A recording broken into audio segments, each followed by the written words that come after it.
Hello there, I'm Animatronic-Artistry, and welcome to my channel. In this video I will be talking about what inspired Scott Cawthon's animatronic designs in Five Nights at Freddy's. As always, yes, Scott Cawthon could have gotten his design ideas from his older games, like the bright and cute Chipper & Sons Lumber Company and the dark and very familiar Desolate Hope game. Making video games is like making art, and every artist needs inspiration for their craft. So in the world of Five Nights at Freddy's, what inspired the animatronics we know and love?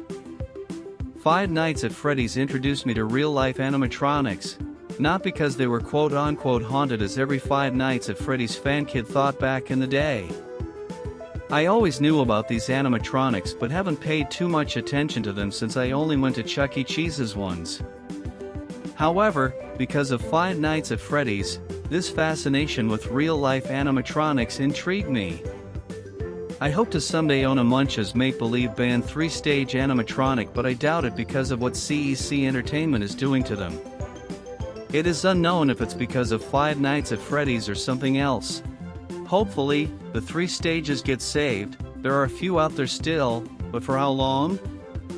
I wish I could have grown up going to Chuck E. Cheese's, but oh well, it's not too late to see the animatronics in action. I hope so anyway. When it comes to Five Nights at Freddy's, I'm pretty sure Scott Cawthon knew about the Chuck E. Cheese's Pizza Time Theater animatronics or the Rock-afire Explosion Band, but judging that Freddy is a bear just like Billy Bob and are both the main character, it's safe to say there was a bit of inspiration there. Ned Bear, my favorite animatronic by the way, could also be based on Billy Bob since they both have southern accents, are both bears, and are both a bit quirky personality-wise. When it comes to the other animatronics in the game, many things could have inspired them, but I'm only counting the animatronics that Scott Cawthon designed and modeled himself, not the steel wool ones like the Glamrocks for example. I say this because I don't like the Security Breach art style that much because it just doesn't have that charm that Scott Cawthon puts on his models and locations. In fact, Security Breach feels like some kind of reboot to me.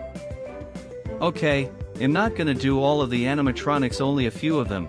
So let's start with Chica since I am polite and ladies always go first. It's quite obvious that Chica is based on Cyberamic Helen Henny because their heads are shaped very similarly, are both chickens, and are both the only female character in a band that consists of mostly males.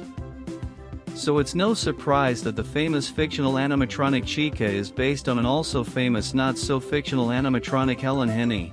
Chica's Let's Eat gimmick could have been inspired by Mr. Munch's large hunger and how he loves eating pizza more than anything, which is a gimmick that Glamrock Chica has.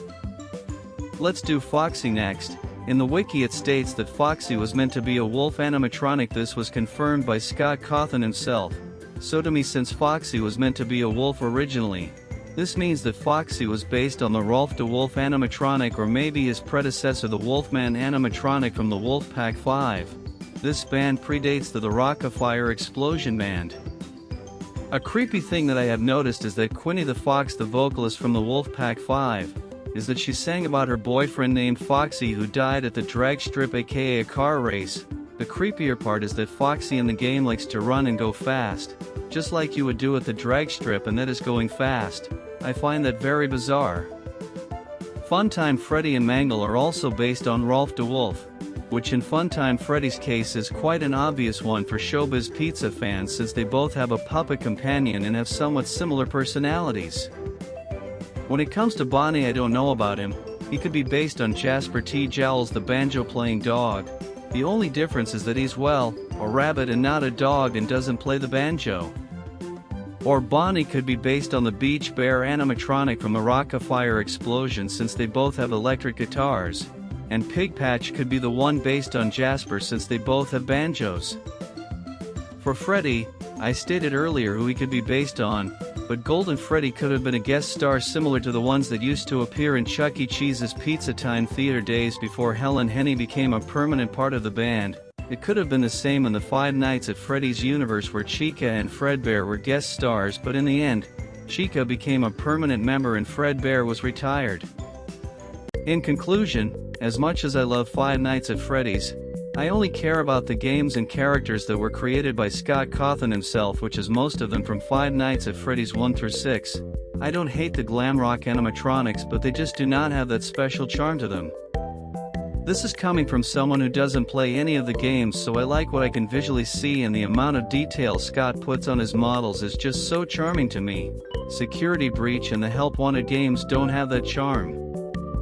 I do agree that most of the animatronics in the original games must be based on animatronics in real life, like the examples I gave earlier. Well, that's all from me. I'm your host, Animatronic Artistry. Goodbye.